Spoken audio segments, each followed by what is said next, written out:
की जरी प्रत्यक्ष पांडुरंगाचं दर्शन घेता आलं नाही आणि नामदेव पारीचं दर्शन घेतलं तरी देखील पांडुरंगाचं दर्शन मिळाल्याचं पुण्य हे या ठिकाणी मिळतं. आणि म्हणूनच मला असं वाटतं की आपण जर बघितलं तर वतन अमुची मिरासी पंढरी नामाची उजरी जागवू तिथे साधू संता शरण जाऊ मनोभावे प्रसाद स्वभावे देती मज नामा म्हणे आम्ही पायरीचे चिरे संत पाय हिरे देती खरी. त्यामुळे पायरी या संपूर्ण आमच्या भागवत धर्मामध्ये आमच्या वारकरी संप्रदायामध्ये आपला विचार हा वैश्विक विचार आहे आणि तो देशाच्या जगाच्या कानाकोपऱ्यात पोचला पाहिजे. या दृष्टीनं जर कोणी काम केलं असेल तर ते संत नामदेव महाराजांनी या ठिकाणी केलेलं आपल्याला पाहायला मिळतं.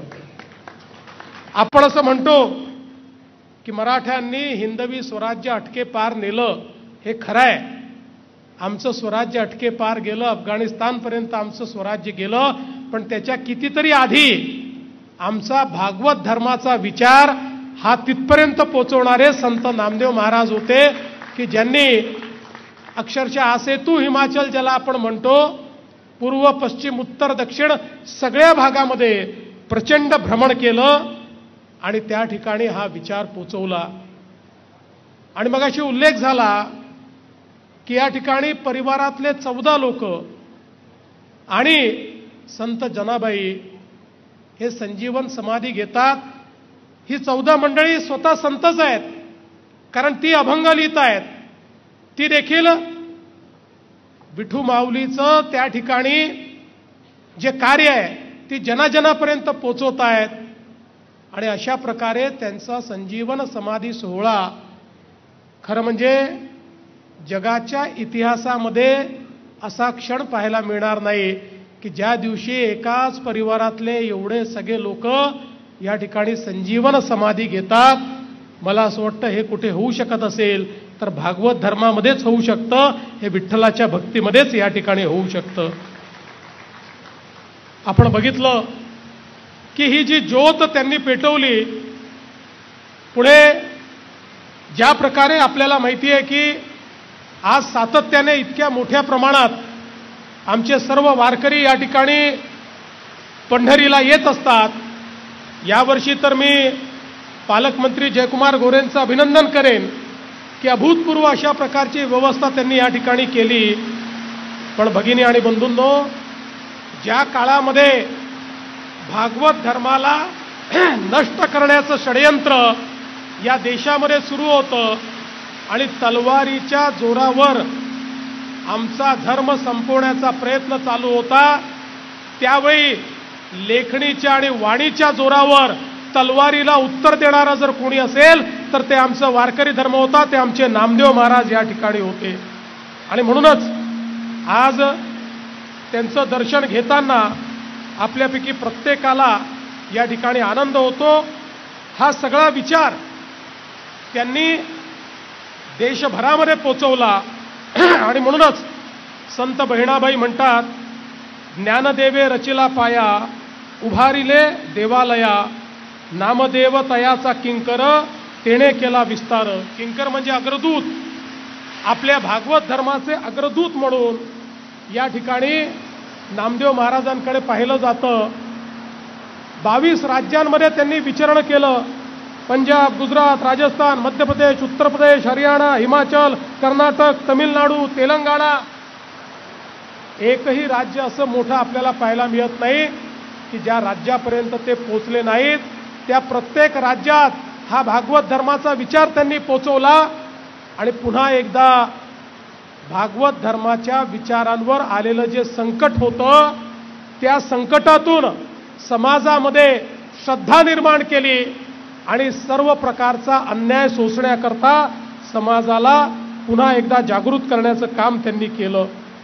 आणि म्हणूनच आपल्याला माहिती आहे की संत ज्ञानेश्वर माऊलींनी भगवद्गीतेची गंगा ही मराठीमध्ये आणली आणि त्याला जे काही नामदेव महाराजांचं तत्वज्ञान आणि त्या तत्वज्ञानाचं जे अधिष्ठान लाभलं त्या माध्यमातनं आपल्याला माहिती आहे की संत नामदेव आणि संत ज्ञानेश्वर यांची भेट ही देखील या संपूर्ण आपल्या वारकरी धर्माच्या प्रवासामधली एक महत्त्वाची भेट मानली जाते. एक मैलाचा दगड तो मानला जातो आणि एक विचारांचा अमूल्य संगम म्हणून त्याच्याकडे पाहिलं जातं. खरं म्हणजे ही परंपरा कीर्तनातनं वाढण्याकरता पहिले फडकरी म्हणून त्या ठिकाणी नामदेव महाराजांकडे पाहिलं जातं. हा फड त्यांनी उभा केला आणि त्यातनं आज आपल्याला गावोगावी आमचे फडकरी आमचे कीर्तनकार हे कीर्तन करताना त्या ठिकाणी दिसतात. पण जसं मगाशी सांगितलं की संत नामदेव हे केवळ वारकरी नव्हते, ते केवळ भागवत धर्माचे पाईक नव्हते, तर भारतीय संस्कृतीच्या एकात्मतेचे पाईक देखील या ठिकाणी नामदेव महाराज होते. कारण त्यांनी भाषेचे बंध झुगारले, सीमांची कुंपणं तोडली आणि भक्तीचा ओघ हा संपूर्ण भारतामध्ये नेण्याचं काम त्यांनी त्या ठिकाणी केलं. आणि संत गोरा कुंभार, संत सावता माळी, संत परिसा भागवत, संत चोखा मल्हार, त्यांचा परिवार, जगन्मित्र नागा, नरहरी सोनार, तसेच दासी जनी असे अनेक जण होते की जे या विचाराने प्रेरित होऊन आणि नंतरच्या काळात आपण बघितलं की या सर्वांनी ज्या प्रकारे लोकप्रबोधन समाज प्रबोधन केलं आणि भागवत धर्माचा विचार हा गावोगावी पोचवण्याचं काम या माध्यमातून झालेलं आपण बघितलं. आणि म्हणूनच खरं म्हणजे या ऐतिहासिक अशा प्रकारच्या तीर्थयात्रेचा समारोप हा पंढरपुरात चंद्रभागेच्या वाळवंटात झाला आणि स्नेहभोजनात उच्च नीच स्पृश्य अस्पृश्य सगळे भेद संपवून आणि त्या ठिकाणी हरिनामाचा गजर करीत विठ्ठलाचं कीर्तन करीत संपूर्ण समाज एक करण्याचं काम जर कोणी केलं असेल तर ते संत नामदेवांनी केलं. संत नामदेवांनीच या ठिकाणी विठ्ठल मंदिराच्या दारामध्ये चोखोबाची समाधी उभी केली आणि त्यातनं एक संदेश या संपूर्ण आमच्या विखंडित असलेल्या समाजाला दिला की समाजामध्ये जन्माने कोणी मोठा नाही, कर्मानीच प्रत्येक जण मोठा आहे, जन्माने कोणी मोठा होऊ शकत नाही हे सांगण्याचं काम त्यांनी केलं. खरं म्हणजे संत ज्ञानेश्वरांची संजीवन समाधी ही कदाचित आपल्यापर्यंत पोचली नसती, पण ते हृदयद्रावक दृश्य जे होतं तेही आपल्यापर्यंत पोचलं. ते संत नामदेवांच्या लेखणीतून आपल्यापर्यंत पोचलं. हा सगळा इतिहास त्यांनी लिहून ठेवला आणि पुंडलिकापासून जनाबाईपर्यंत सर्व भक्तांचं चरित्र देखील हे त्यांनी लिहिलं. आपण असं म्हणू शकतो की आपल्या इतिहासातले पहिले चरित्र लेखक जर कोणी असतील तर तेही संत नामदेव महाराजच या ठिकाणी होते. अशा प्रकारचं कार्य त्यांनी केलं. त्यांच्या साहित्यामध्ये आपल्याला संवाद मिळतो, त्याच्यामध्ये नाट्य मिळतं, अखिल मानवतेचा विचार करून केलेलं हे लेखन आहे असं आपल्याला पाहायला मिळतं. श्रीकृष्णाच्या लीला मराठीत सांगताना त्यांनी बालकविता देखील मराठीमध्ये लिहिलेल्या आहेत.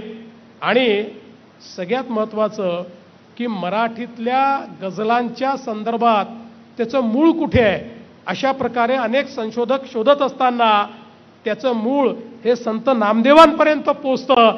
म्हणजे सर्व प्रकारचं जे साहित्य होतं या साहित्याची निर्मिती देखील त्या ठिकाणी त्यांनी निश्चितपणे केली. हिंदी साहित्याला एक नवीन भान देण्याचं काम देखील संत नामदेवांनी केलं. त्यांनी हिंदीमध्ये आणि पंजाबीमध्ये देखील अभंग लिहिले. ब्रजभाषा, शौरशनी भाषा अशा अनेक भाषा या त्यांना अवगत होत्या. आणि भाषा हे संवादाचं माध्यम आहे, ते विवादाचं माध्यम नाही हे सांगणारे संत नामदेव महाराज या ठिकाणी होते. हे देखील आपण सगळ्यांनी लक्षात घेतलं पाहिजे. भाषा ही मैत्री आणि बंधुत्वाचा धागा आहे हे त्यांनी जाणून घेतलं होतं. आणि म्हणूनच गुरुग्रंथ साहिब, ज्या गुरुग्रंथ साहिबला संपूर्ण आमचा शीख समाज आपला ईश्वर मानतो किंवा गुरूंनी सांगितलं की जर तुम्हाला आराधना करायची आहे, जर तुम्हाला त्या ठिकाणी पठण करायचं आहे तर ते गुरुग्रंथ साहिबचं करा. जो गुरुग्रंथ साहिब आमच्या शीख धर्मामध्ये सर्वोच्च स्थानी बसलेला आहे, त्या गुरुग्रंथ साहिब मध्ये देखील 61 पद ही संत नामदेवांच्या वाणीतनं आणि लेखणीतनं आलेली आहे. आणि नारायण आणि नामदेव एकच अशा प्रकारचं या शीख परंपरेत त्या ठिकाणी मानलं जातं.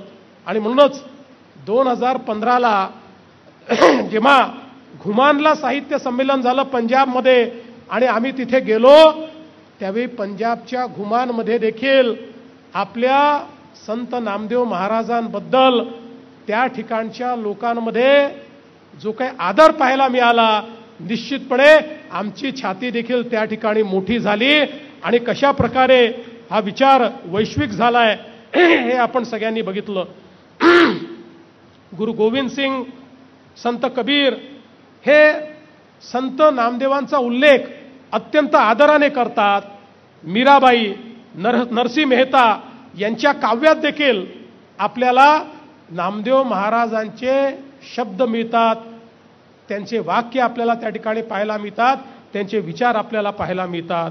आणि म्हणूनच आपण जर बघितलं असेल तर खऱ्या अर्थानं आपला विचार वैश्विक करणारे हे नामदेव महाराज होते.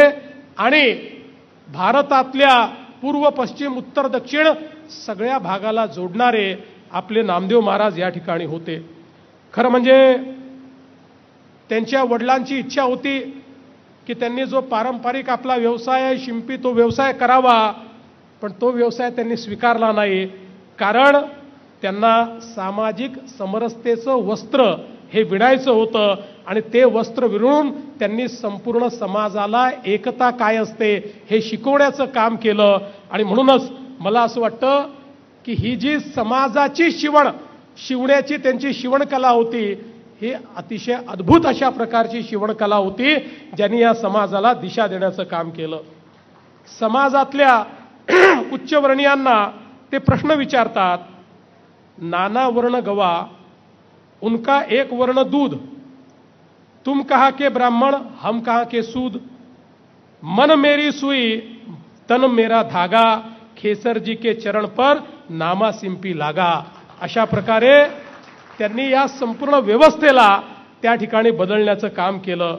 आणि म्हणूनच अनेक चरित्रकार असं म्हणतात की जर संत नामदेव झाले नसते तर उत्तर प्रदेशात कबीर, राजपुतान्यात दादू आणि पंजाबात गरीबदास सुद्धा झाले नसते.